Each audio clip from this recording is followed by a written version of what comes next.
আসসালামু আলাইকুম। আমি এখন বানাবো দারুণ স্বাদের একটা মাছ রান্না। এটাকে বলে পাঁচফোড়ন দিয়ে কাতল মাছ রান্না, কাতলা মাছ রান্না। আপনার ইচ্ছা করলে রুই মাছ দিয়েও রাঁধতে পারেন।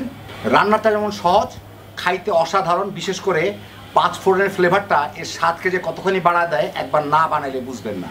তো আসা থেকে শুরু করা যাক। আমি এখানে 4 টুকরা কাতল মাছ নিয়েছি। এটা কাতল কিংবা রুই যে কোনো মাছই করা যায়, দুইটার একটা। এর সাথে আমি অল্প একটু হলুদের গুঁড়া আর একটু নুন দিয়ে লবণ দিয়ে এটাকে একটু মেখে ভেজে নিতে হবে। আমার ভালো করে আগে চতুর্দিকটা মেখে নিই।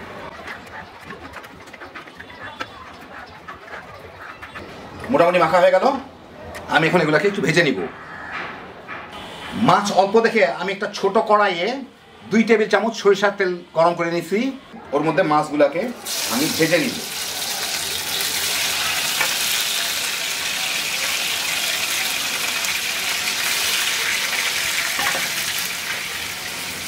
মাছগুলা পছন্দ মতো বাদামি হয়ে ভাজা হইলে আমি এগুলাকে চুলা থেকে উঠায় নিব।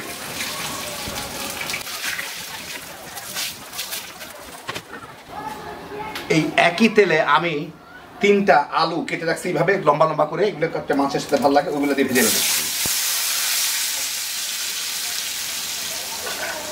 আলুটা কিছুটা ভাজা হয়ে গেলে, কিন্তু বাদামি করে ভাজা না, একটু করে পুটকুড়ি পুটকুড়ি দেখা গেলে, মানে একটু শুকনা শুকনা হইলেই হইলো। এর মধ্যে আমি 1 টেবিল চামচ গ্রেট করা আদা দিয়ে দিব। আদাটা কুচিয়ে রাখছি। ভাজা দিলেও হয়, কিন্তু ভাজা বাটা দিলেও হয়, কিন্তু বাটা আদাটা দিলে এটা ছিটে অনেক। তো সেই জন্য আমি গ্রেটারে একটু গ্রেট করে নিচ্ছি। একটু লম্বা লম্বা থাকলে ছিটবে কম। এইটার সাথে এটাকে একটু ভেজে নিব। এই মিনিট খানেকেরও কম ভেজেই আমি এর মধ্যে একটু লবণ দিয়ে দিই, অল্প একটু লবণ, সাথে একটা টমেটো এভাবে কিউব করে কেটে রাখছি, ওইটা দিয়ে একটু ভেজে নিব। টমেটোটা একটু নরম হওয়া পর্যন্ত।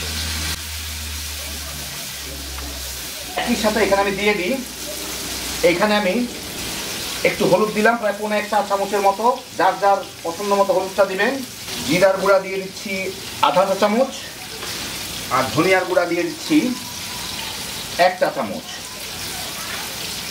স্বাদ মতো একটু মরিচের গুঁড়াও দিয়ে দিই, তাহলে এটা সুন্দর করে ভুনা হয়ে যাবে। এখন একটু বা বেশি মরিচ হয়ে গেল কি না, যাই হোক, এখন এটাকে একটু ভেজে নিচ্ছি এর সাথে, টমেটোটা একটু নরম হয়ে যাওয়া পর্যন্ত। আমি আঁচটাকে মাঝারির নিচে নিয়ে রাখছি। এখন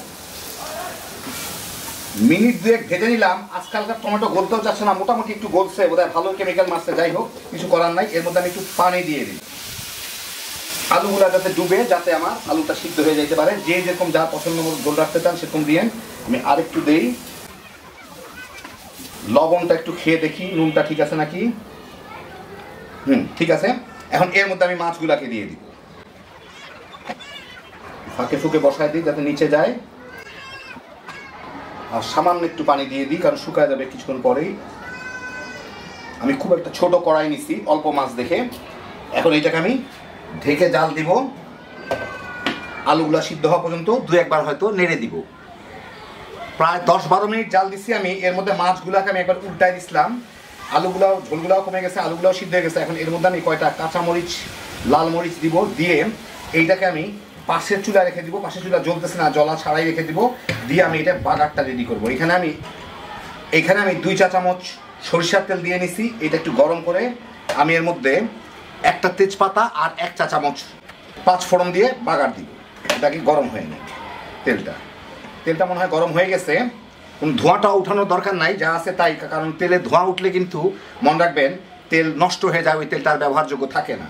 স্মোকিং পয়েন্টে কখনো তেল নেবেন না, ঝাঁজ থাকুক আর নাই থাকুক। যাই হোক, এর মধ্যে আমি এখন এগুলাকে দিয়ে একটু নাড়াচাড়া করে নেবো, যাতে ফ্লেভারটা বের হয়। ভেজে নিব আর কি।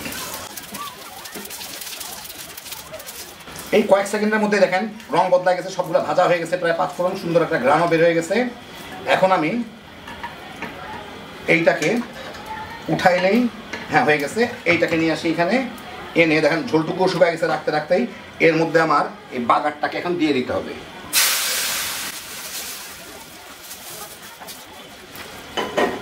দিলাম, দিয়ে এখন এর সাথে একটু ভালো করে মিশাই দিই চতুর্দিকে, যাতে যায় ঝোলটার মধ্যে। মাছগুলোকে একটু সাবধানে নাড়তে হবে। এখন এটাকে ঢেকে মিনিট খানেক জাল দিয়ে আমি জালটা বন্ধ করে দিব। ঝোলটা একদম কমে গেছে। মিনিট খানেক পরে আমি জালটা বন্ধ করে দিই। এই যে দেখেন এই হচ্ছে অবস্থা। জালটাকে বন্ধ করে দিন, একদমই কমে যাবে না, তলেও লাগে নাই। হয়ে গেল আমার পাঁচফোড়ন দিয়ে অসাধারণ স্বাদের কাতল মাছ। রুই মাছ একভাবে রান্না করা যায়, আপনাদের আমি একটু বেড়ে দেখাচ্ছি। এই দেখেন হয়ে গেল আমার দারুণ মজার পাঁচফোড়ন দিয়ে কাতল মাছ রান্না। ইচ্ছা করলে রুই মাছও রান্না করে ফেলতে পারেন। আমার কাছে কাতল মাছ ছিল থেকে সেটা রান্না করলাম। খুব সহজে অসাধারণ স্বাদের একটা মাছ রান্না। যারা মাছ পছন্দ করেন একবার বানায় খেয়ে দেখেন, যেমন এর ফ্লেভার তেমন এর টেস্ট। হ্যাপি জোশের একটা আইটেম। আর আমি সরিষার তেল দিয়ে রান্না করলাম ফ্লেভারটা বাড়ানোর জন্য। এটা অরিজিনালি সরিষার তেল দিয়ে রান্না হয়।